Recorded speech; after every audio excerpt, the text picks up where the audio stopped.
Hi everybody, welcome to my loft on this November 14th, 2023 afternoon.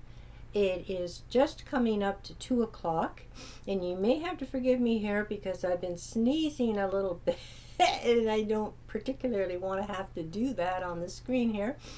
But sometimes when I sneeze, I'm like my mother. She never ever did a single sneeze, no matter how large it might have been. She would always continue on and do a couple more. So if anybody was to, the old saying, when somebody sneezes, somebody always says, bless you. Well, she would always say, please hold your blessing because I may not be done yet. and I'm finding I'm the exact same way. But so far it doesn't seem like there's any more to come, so I guess I can settle down here and go to work and do what I come here to do. And so I don't know what the name of this video will be as yet. I usually don't figure my titles out until I get on YouTube and get the video up there and am writing the description and things like that. And so, but I think it's going to be something along the lines of Festive Continuation or something like that, because I want to talk again today about my, which is in effect now, my special holiday pricing for my work, primarily my autumn series here, the Perils of Autumn, Return to Autumn Part 1, and Return to Autumn Part 2. And I am featuring them from now until New Year's at $20 per novel, or with the Autumn series, $20 for each of the, which are paperbacks. These display models here are hardback, but these are just for me, for my display. But the paperbacks are the format that I am putting on sale, and each of them for $20, or in the case of the Autumn series here, the entire series for $50, and so you would be saving yourself $10, and separately you would be saving about $5, I would say, because they are pricing and listing locally at the bookstores for $24.95, and so at $20 you're saving $5, and so I think that is a good price to put them at, and I don't think it's breaking the bank, and it is bringing me a little bit of profit, not much, but a little bit. And so I think authors do these types of specials from time to time. I may even, between now and Christmas, I may even do a special promotion on Amazon, because these prices that I'm quoting here in this video are not for titles on Amazon. And because, I can control these two, because I publish these myself through, Rusty Blackwood Books. But The Perils of Autumn was done through Tellwell Talent here in Canada, out in British Columbia. And I don't have control over this novel in the same way as I do these, or Passions in Paris, Revelations of a Lost Diary, or Willow's Walk, or the Durwood series, or my poetry, or my children's collection. And I didn't realize that at the time I chose Tellwell Talent. It's a great publishing firm, it really is, but I didn't realize at the time that I went with them that I don't have control over whatever I'm publishing with them in the same way I do for anything I publish myself. And of course my prior work, like Passions, Revelations, and Willow's Walk, and poetry and children's collection, that sort of thing, that was done through CreateSpace, which was Amazon's writing platform. And it was a great platform to use. It really was. It was easy to use. You could pick and choose what you wanted for whatever price. The pricing, you could take a whole package, or the pricing might have been, you could pick and choose what you wanted, in other words. And that was a great, great way to work, because some things you didn't require. You could include editing, or you could choose graphic designers for your covers. But I didn't need to use those, because when I was working with through Create Space, because Don McCauley, my marketing rep and publicist, he and I were doing the covers. And so in that respect, I didn't have to take a graphic artist, or pay for a graphic artist in order to do a cover, whereas I did with Perils of Autumn. And so in other words, I could contact Tellwell Talent and tell them, like, look, I want to do this, or I want to do that in this period of time. And it's just a hassle going back and forth. It's almost, in a way, it's like beginning a new project with them. And nothing is free. Trust me, when you people tune into my videos, or any indie author for that matter that may do videos or may come on from time to time to talk about their work, this all comes from our pocketbook. It's not like with a standard publishing house where they will buy your manuscript and then like pay you for your manuscript. They're purchasing your work. And then of course anything that sells, you're getting royalty on top of the advance they gave you. But unfortunately, you have no further control over your title. You sign it away in return for a contract that may pay you however many said amount of dollars to purchase the work, and then maybe so much over the course of time. And the contract might state that they want 2 more books from you within 2 years, and you have to produce. And if the title they purchase from you is not exceeding the advance they gave you, they can ask for a percentage of that advance back. And so to me, when you weigh the pros and cons, which I did when I was shopping around when I was going to publish my very first title, which was a collection of traditional and contemporary poetry titled Feelings, A Rhythmic Journey in Thought. And I had run the gamut on independent publishing houses and standard publishing houses. And another little catch here too, standard houses for quite some time now will not accept an unsolicited manuscript. You have to have an agent in order to even get your work in the door of a standard house.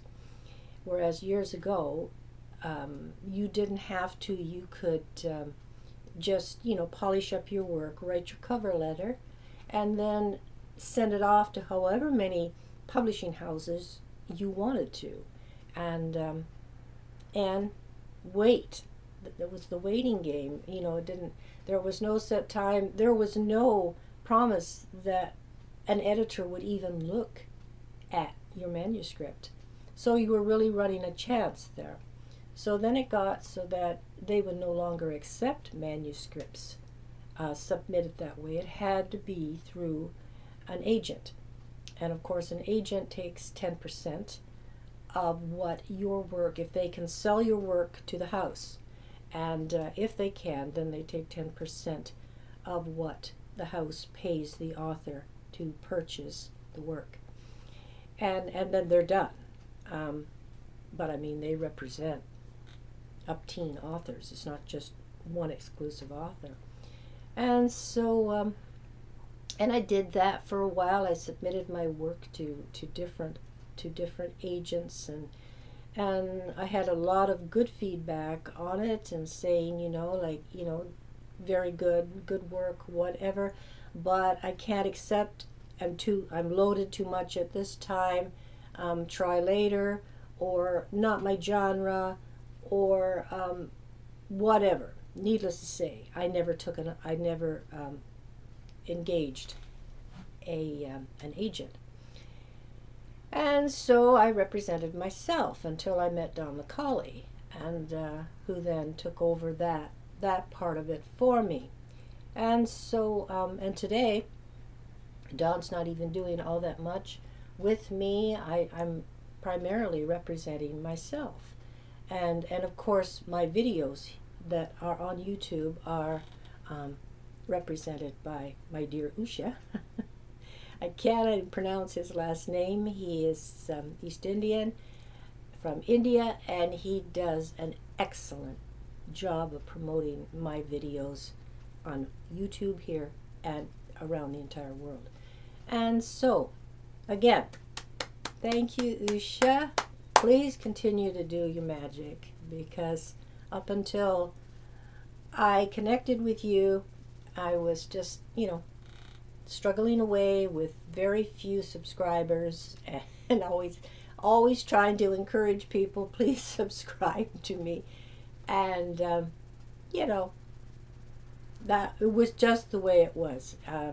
It's like learning how to use SEO, search engine optimization, to your best ability, and so that when somebody Googles romance novel or romance author into the search engine, your name will come up on the first page. And it's not easy to stay on the first page, sometimes even the second page, but your goal is to be on the very first page, and hopefully in the first or second slot on the first page. And people go to images, and of course your photograph hopefully is there. I've been very fortunate that mine are, and they continue to stay there, which is the reason why I try to do videos as close together as I possibly can. And when I'm doing networking, or I'm doing just putting a comment on my different media sites or something, just to keep my name active and being recognized, and for who I am and what I do. And so, I've worked, cheers everybody, I have worked a very, very long time in this field, and I'm certainly not, on easy street from this, but I'm much further ahead than I once was, and that is the goal that any self-publishing author is working toward. And speaking of self-publishing authors, my dear friend Gina Iafredi, who I've mentioned in prior videos, who is going to be doing a video with me. If you recall, I talked about asking her to be a guest with me on one of my videos, and I had discussed it with her, and she agreed to do it. And but she is so busy, and she is down in Florida right now. She and her husband have properties down there, businesses down there that she had to see about, and so she is gone for a while. She will be back before Christmas, and so I'm hoping, fingers crossed, I'm hoping that we can make arrangements for her to either come here to my loft or for me to take my laptop and go to her lovely, lovely home. I would love to do that for y'all because, oh my, you would be so enthralled with her taste and her home, and just so beautifully done, and so would give you an insight into why she can write such amazing stories and so exotic and all around the world. She's traveled the world extensively, and when you do things like that, when you have firsthand experience in that way, I think it allows you to express openly and express what's the adjective I want here? Impressively and truthfully, because she's been there. She knows when she gives a description. She knows what she is describing firsthand, and she describes it so vividly that you're right there, with what she is describing, and so and I love that kind of writing. She's not Hemingway. I mean, I'm not certainly not Hemingway, where he was like right to the point. There was no build up. There was no descriptions given. It was just like brunt, short, almost shocking sentences that he would write, and but there's only been one Ernest Hemingway, and he wrote exciting work, and I think no doubt based on his life experiences, like with the war and traveling to cover things, and try to stay alive.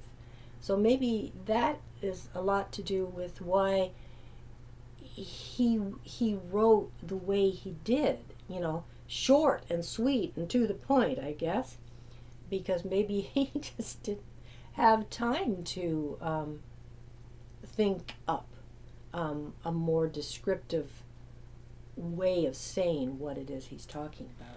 I mean, I don't know. I think he would have been a great writer to have been able to get right inside his head and see how the cogs in his mind actually worked.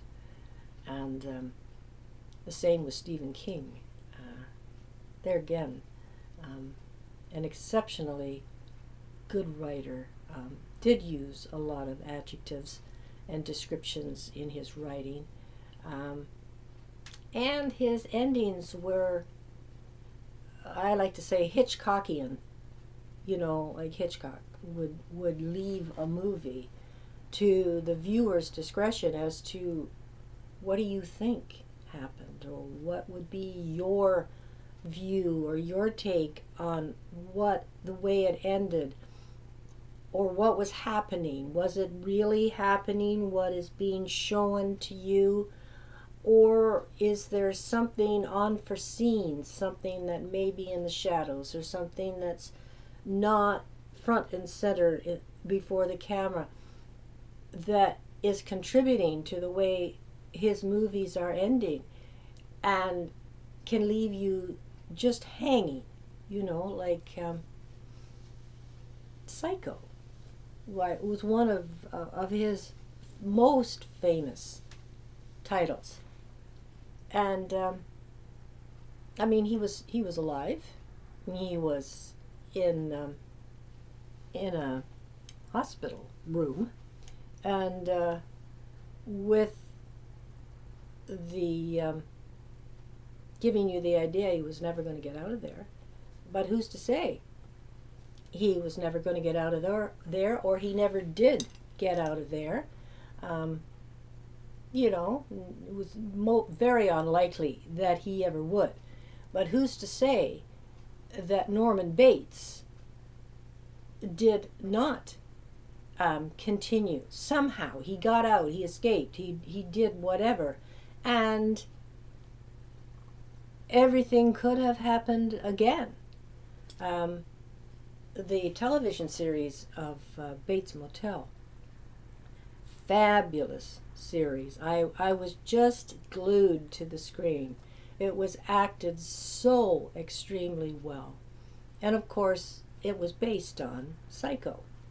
And of course, the way it ended, Norman dies. And which, you know, was kind of like heart-wrenching, because in the end of the movie of Psycho, I mean, he did not die. He was institutionalized, but as I say, he didn't die. And in the series, he did. Of course, Norma, mother, she dies. She dies in the movie, and she dies in the series, the TV series. But so they were following Psycho's storyline in that respect. And so, but Norman himself in the television series died, whereas in the movie he didn't. But it was so well acted. The writers of that television series should be applauded over and over and over, because the writing was superb. And I think the only thing that overrode the writing was the acting. Just perfection in every way. The camera angles, the dialogue, and the way that these incredible actors could take their lines and deliver them just so perfectly. No, you would swear a good actor makes it seem like they're not acting at all. It is just life moving on the screen. And that is the way the Bates Motel series was presented and delivered. And every week, I just couldn't wait for Bates Motel, the night of Bates Motel. And the series ran, let me see, three seasons, I think. 4? I think it was 3. And I wished it could have continued, because I think where it brought it up to what happened to Norman, I think there could have been maybe at least one more season before they actually ended it the way they did. But oh my, you know, I maybe because I write and I've got a fantastical imagination, maybe that's why I was so enthralled and so taken with the Bates Motel series. I liked Under the Dome as well. That was another one that was extremely well portrayed and well acted and presented. and I think a lot of series that affect the viewer, like I'm speaking about, they're few and far between. They're certainly not today like it once was, where you could depend on being entertained, however the piece you were going to watch, whether it was drama, suspense, horror, romance, comedy, musical, whatever the genre, you knew. You turn it on, and this is what you're going to have, and you are going to be spellbound from the beginning to the end. And I don't find that nowadays, very, very rarely. I am a great Murdoch mystery fan. I'm a Murdochian, proud of it. I love Murdoch mysteries, and I always enjoyed Heartland. I think simply because of the horses. I don't find Heartland now, since Ty has been gone, to be near as entertaining as it once was. And so, of course, Amy had to go on after Ty's death and look after their little girl. I mean, life goes on. That is the way it is in actuality. But I just don't, I feel like Heartland, with the exception of the gorgeous horses, that the storylines are as strong. Maybe that's the word I want. I don't want to say as good, because it's still very, very good, still very entertaining. But maybe the storylines are just not as compelling or hold your attention the same, or at least my attention, the same as it once did. And I still love to watch the old television series. I love Seinfeld. I love Frasier. Cheers to a certain degree. MASH was always great. And so, and the old varieties shows like Carol Burnett. Oh, what a wonderful series that was. And you just don't have that anymore.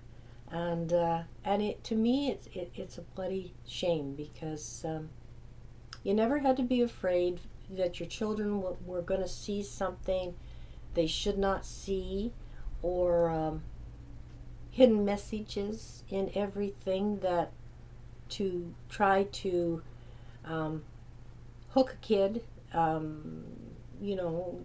tell them things that they don't need to know, first and foremost, and when the time comes, that's what your parents are going to be doing or should be doing. Not teachers trying to make them believe things that are not true to begin with. And so, I mean, years ago, you didn't have to worry about what your kids were going to see, and what is the word, subliminal, underlying punchline, I guess, is supposed to be. And so in that respect, I think watching television today, I mean, it's much more healthy for you to go out and walk, or do whatever your hobbies may be.